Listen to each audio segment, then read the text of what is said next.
murder happened a little over 21 years ago. January the 18th, 1991. In a small bedroom community of Linwood, California, just a few miles southeast of Los Angeles. Father came out of his house to tell his teenage son and his 5 friends that it was time for them to stop horsing around on the front lawn and on the sidewalk, to get home, finish their schoolwork, prepare themselves for bed. And as the father was administering these instructions, a car drove by slowly. And just after it passed the father and the teenagers, a hand went out from the front passenger window and bam, bam, killing the father. And the car sped off. The police, investigating officers, were amazingly efficient. They considered all the usual culprits, and in less than 24 hours, they had selected their suspect, Francisco Carrillo, a 17-year-old kid who lived about 2 or 3 blocks away from where the shooting occurred. They found photos of him. They prepared a photo array, and the day after the shooting, they showed it to one of the teenagers, and he said, "That's the picture. That's the shooter I saw that killed the father." That was all a preliminary hearing judge had to listen to bind Mr. Carrillo over to stand trial for first-degree murder. In the investigation that followed before the actual trial, each of the other 5 teenagers was shown photographs, the same photo array. The picture that we best can determine was probably the one that they were shown. The photo array is in your bottom left-hand corner of these mug shots. The reason we're not sure absolutely is because of the nature of evidence preservation in our judicial system, but that's another whole TEDx talk for later. So at the actual trial, all 6 of the teenagers testified and indicated the identifications they had made in the photo array. He was convicted. He was sentenced to life imprisonment and transported to Folsom Prison. So what's wrong? Straightforward, fair trial, full investigation. Oh yes, no gun was ever found. No vehicle was ever identified as being the one in which the shooter had extended his arm. And no person was ever charged with being the driver of the shooter's vehicle. And Mr. Carrillo's alibi? Which of those parents here in the room might not lie concerning the whereabouts of your son or daughter in an investigation of a killing? Sent to prison, adamantly insisting on his innocence, which he has consistently for 21 years. So what's the problem? The problems actually for this kind of case come many-fold from decades of scientific research involving human memory. First of all, we have all the statistical analyses from the Innocence Project work, where we know that we have, 250, 280 documented cases now, where people have been wrongfully convicted and subsequently exonerated, some from death row, on the basis of later DNA analysis. And you know that over 3/4 of all of those cases of exoneration involved only eyewitness identification testimony during the trial that convicted them. We know that eyewitness identifications are fallible. The other comes from an interesting aspect of human memory that's related to various brain functions, but I can sum up for the sake of brevity here in a simple line. Right?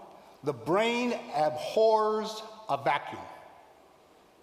Under the best of observation conditions, the absolute best, we only detect, encode, and store in our brains bits and pieces of the entire experience in front of us.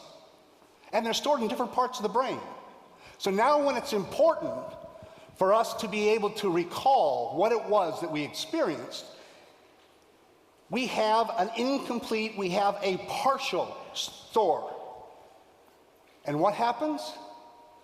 Below awareness, with no requirement for any kind of motivated processing, the brain fills in information that was not there, not originally stored, from inference, from speculation, from sources of information that came to you as the observer after the observation. But it happens without awareness such that you aren't even cognizant of it occurring. It's called reconstructed memories. It happens to us in all the aspects of our life all the time. It was those two considerations, among others, reconstructed memory, the fact about the eyewitness fallibility, that was part of the instigation for a group of appeal attorneys led by an amazing lawyer named Ellen Eggers to pool their experience and their talents together and petition the Superior Court for a retrial for Francisco Carrillo. They retained me as a forensic neurophysiologist because I had expertise in eyewitness memory and identification, which obviously makes sense for this case, right? But also because I have expertise and testify about the nature of human night vision. Well, what's that got to do with this? Well, when you read through the case materials in this Carrillo case, one of the things that suddenly strikes you is that the investigating officers said the lighting was good at the crime scene, at the shooting. All the teenagers testified during the trial that they could see very well. But this occurred in mid-January in the Northern Hemisphere at 7 p.m. at night.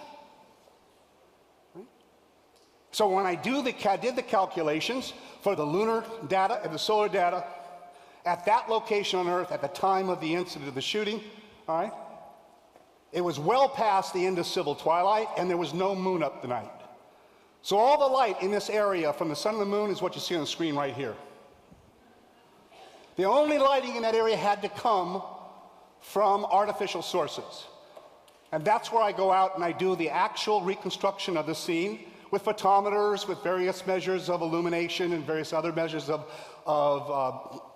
color perception, along with special cameras and high-speed film, right? Take all the measurements and record them, right? And then take photographs. And this is what the scene looked like at the time of the shooting from the position of the teenagers looking at the car going by and shooting. This is looking directly across the street from where they were standing. Remember the investigating officer's report said the lighting was good. Teenagers said they could see very well. This is looking down to the east where the shooting vehicle sped off. And this is the lighting directly behind the father and the teenagers. As you can see, it is at best poor. No one's going to call this well-lit, good lighting. And in fact, as nice as these pictures are, and the reason we take them is I knew I was going to have to testify in court, and a picture is worth more than 1,000 words when you're trying to communicate numbers, abstract concepts like lux, the international measurement of illumination, the Ishihara color perception test values. Right? When you present those to people who are not well versed in those aspects of science and that, they become salamanders in the noonday sun. It's like talking about the tangent of the visual angle, all right? Their eyes just glaze over, all right? A good forensic expert also has to be a good educator, a good communicator. And that's part of the reason why we take the pictures to show not only where the light sources are and what we call the spill, the distribution, but also so that it's easier for the trier of fact to understand the circumstances. So these are some of the pictures that, in fact, I use when I testify. But more importantly, to me as a scientist, are those readings, the photometer readings, which I can then convert into actual predictions of the visual capability of the human eye under those circumstances. And from my readings that I recorded at the scene under the same solar and lunar conditions at the same time, so on and so forth, right?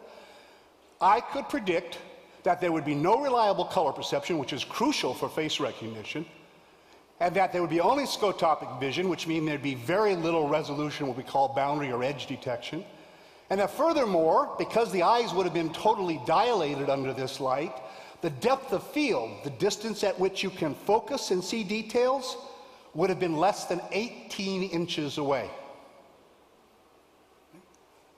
I testified to that to the court. And while the judge was very attentive, it had been a very, very long hearing for this petition for a retrial. And as a result, I noticed out of the corner of my eye that I thought that maybe the judge was going to need a little more of a nudge than just more numbers. And here I became a bit audacious, and I turned and I asked the judge, I said, Your Honor, I think you should go out and look at the scene yourself. Now, I may have used a tone which was more like a dare than a request, but nonetheless, it's to this man's credit and his courage that he said, yes, I will. A shocker in American jurisprudence. So in fact, we found the same identical conditions. We reconstructed the entire thing again. He came out with an entire brigade of sheriff's officers to protect him in this community. All right? We had him stand actually slightly in the street, so closer to the suspect vehicle, the shooter vehicle, than the actual teenagers were. So he stood a few feet from the curb toward the middle of the street. We had a car that came by, same identical car as described by the teenagers. Right? It had a driver and a passenger, and after the car had passed the judge by, the passenger extended his hand, pointed it back to the judge as the car continued on, just as the teenagers had described it. Right? Now, he didn't use a real gun in his hand, so he had a black object in his hand that was similar to the gun that was described. Right? He pointed by. And this is what the judge saw. This is the car 30 feet away from the judge. Right? There's an arm sticking out of the passenger side and pointed back at you. That's 30 feet away. Some of the teenagers said that in fact the car was 15 feet away when it was shot. Okay, there's 15 feet. At this point, I became a little concerned. This judge is someone you never want to play poker with. He was totally stoic. I couldn't see a twitch of his eyebrow. I couldn't see the slightest bend of his head. I had no sense of how he was reacting to this.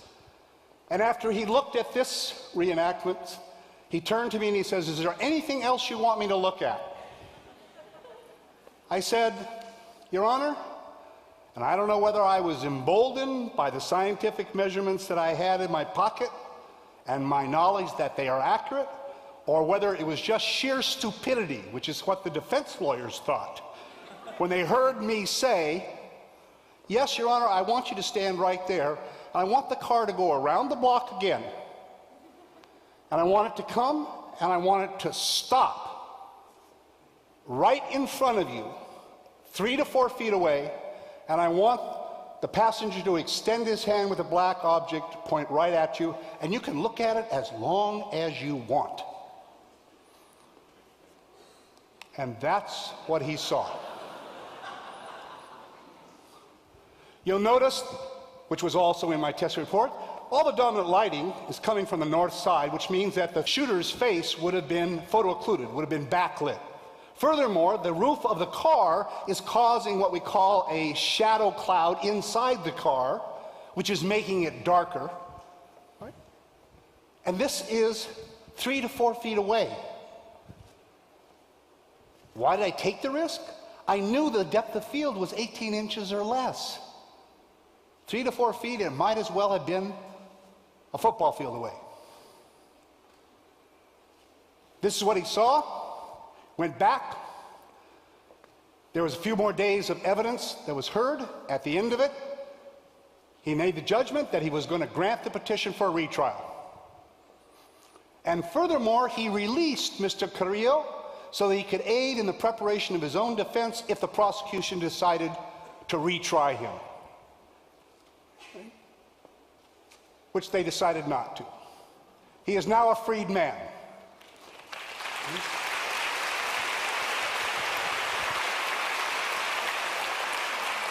This is him embracing his grandmother-in-law. His girlfriend was pregnant when he went to trial, right? And she had a little baby boy. He and his son are both attending Cal State Long Beach right now, taking classes.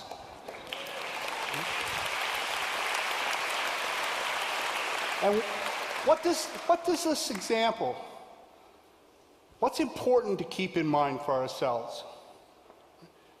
First of all, there's a long history of antipathy between science and the law in American jurisprudence. I could regale you with horror stories of ignorance over decades of experience as a forensic expert, of just trying to get science into the courtroom. The opposing counsel always fight it and oppose it.